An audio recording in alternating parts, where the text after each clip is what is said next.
안녕하세요. 새로운 일상을 남기는 남자 유일남TV입니다.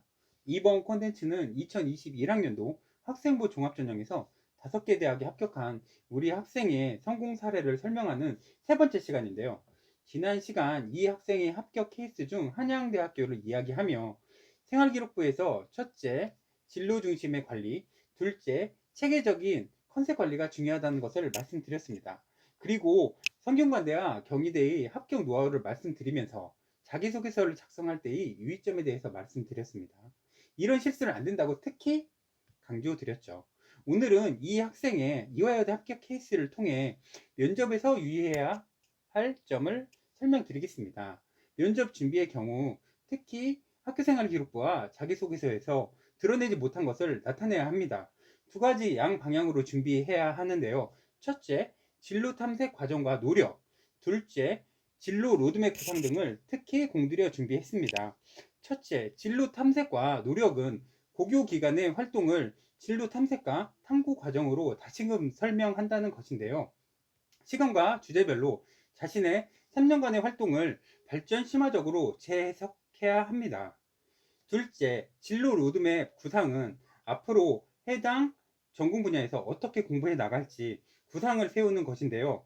뭉뚱그려서 이야기하지 말고 구체적이고 명확하게 이야기하고 표현할 수 있어야 합니다. 이 두 가지 활동, 즉 과거의 고교 활동과 미래의 대학 활동의 연계를 통해 자기 자신의 과거와 현재와 미래를 유기적으로 엮어냅니다. 이것이 합격을 좌우합니다. 정말 철저히 준비했기에 어떠한 부분에 나와도 이야기할 수 있도록 최선을 다해 준비하였고 이화여대 합격이라는 최상의 결과를 내게 되었습니다. 그러면 수시 학생부 종합전형은 대체적으로 어떻게 준비해야 하는지 종합적으로 이제 마지막 시간이기 때문에 종합적으로 한번 설명해 드리겠습니다. 대부분의 학생들이 겪게 되는 어려움에 우리 학생도 부딪히게 되었는데요. 내신 등급이 3학년 때 약간이라도 떨어지면 학생부 교과로 위에 서울 정상권의 대학교들을 쓰기 어렵게 됩니다. 그때 비교과 과정이 준비되어 있지 않으면 내신 1점대 초중반이라도 맥없이 떨어지게 됩니다.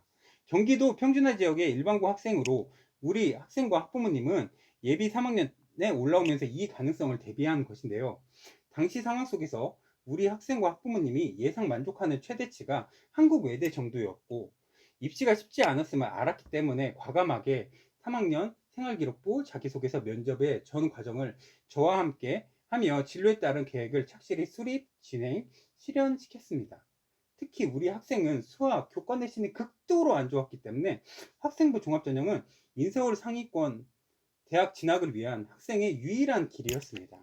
다행히 과정을 진행을 하면서 학생, 학부모님 모두 저를 끝까지 믿어주셨고 또 학생 자신도 함께 열심히 하여 학생부 수시 지원학교 5개 학교인 성균관대, 한양대, 경희대, 이화여대, 한국외대 등에 합격하게 되었습니다.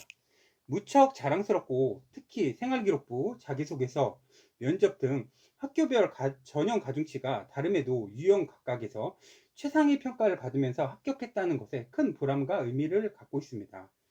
학생과 학부모님이 각 학교에 합격할 때마다 소식을 전해주셔서 너무 좋아하시고 감사해 하셨습니다. 하지만 저야말로 열심히 하는 학생을 만나 삶의 가능성을 여는 일에 함께 했다는 보람을 크게 느꼈던 좋은 경험이었습니다. 입시 컨설팅을 제대로 준비한다면 단기적으로도 준비에도 큰 차이를 냅니다. 특히 1년 이상 최고의 전문가와 준비한다면 최상의 효율로 미래와 운명 자체를 송두리째 바꿀 수 있습니다. 앞으로 이런 케이스를 계속적으로 지속적으로 포스팅할 것인데 입시에서 이런 기대감도 중요하지만 정말 중요한 것은 학부모님의 믿음과 학생 스스로의 노력인 것 같습니다. 열심히 하려 하고 또 믿어준다면 함께 든든히 옆을 지키겠습니다. 구독과 좋아요는 정말 큰 힘이 됩니다. 부탁드리며 아래 설명란에 제가 운영하는 교육 블로그를 함께 링크해 드릴 테니 대입과 고입 등 진로 진학 대비 전략을 세우시는데 크게 도움 받으시기 바랍니다. 감사합니다. 유일남 TV였습니다.